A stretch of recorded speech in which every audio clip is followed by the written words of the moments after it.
Reacts to punches, and I watch what he's doing in the first round compared to the sixth round. What slowed down, what picked up, what changed. You know what I mean? So all of that, because it will come to play in the actual fight. I've learned for myself, that there are certain rounds where I do tend to take off. So when we're working, we work on keeping the gas, actually putting more gas on the pedal in those certain rounds. That way it doesn't happen. You know what I mean? So it's little things that we all do that we're gonna watch for, look for, and take care of on fight night. Who is Al Heyman? I don't know. Who is he? Like, who is he? Like, Who is he? we know who he is, obviously, but who is he? He's Kaiser Sose. He's the man behind the curtain, the Wizard of Oz. How important has he been to the sport of him? You know what? He plays a minimal part in what we do. Very minimal. I'm being honest with you. We're not gonna be on TV talking about, because he does just what he's supposed to do, and he doesn't interfere, or he doesn't call and give us directions or directives about anything. He believes in what we're doing. He supports what we're doing, and we're efficient in that. We don't need to call and ask for much, or he doesn't need to break his stride or things he's got going on. So we don't have any, we don't really have any interaction with him. Let me ask you guys this real quick. Adrian Broner. He's a guy that performs when the camera's on. You know what I mean? But like he said to me a couple of weeks ago in California, he had to look across the room and say, "Is it all right? Can I?" Trying to give me the high sign. "Is it all right? Can I come over there and talk to you?" "Yeah, come on over." He came over, and he said, "Can we get back to like we used to be when we used to play basketball together and stuff?" Like, he was 14 years old playing basketball with me. So what he's doing for you guys means absolutely nothing to me. What he says or does to me in person is what's real. Now, the things he said, leading up to the fight and stuff like that, you know what I mean?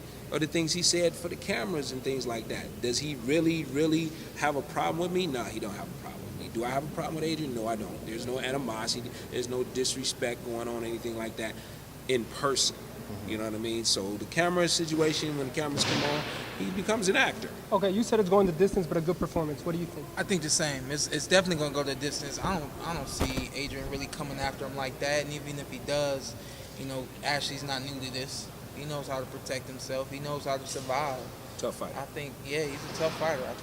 We sparred with him before. I don't think he's overmatched, but I do think that he's on the short end of the stick. Last question. Amir Khan recently put out a statement today saying, "Hey, I was negotiating with Bob Arum and Manny Pacquiao's people. He came very close to getting this Pacquiao fight. If it did happen, who would win? Khan, Pacquiao?" I'd say Manny's been more busy. I'd probably go with the guy that's been fighting a little bit more and done a little bit more, and Manny might even get a knockout in that fight. Were you guys in camp with them at the same time? In camp at the same time, but we've never sparred with him. With Amir?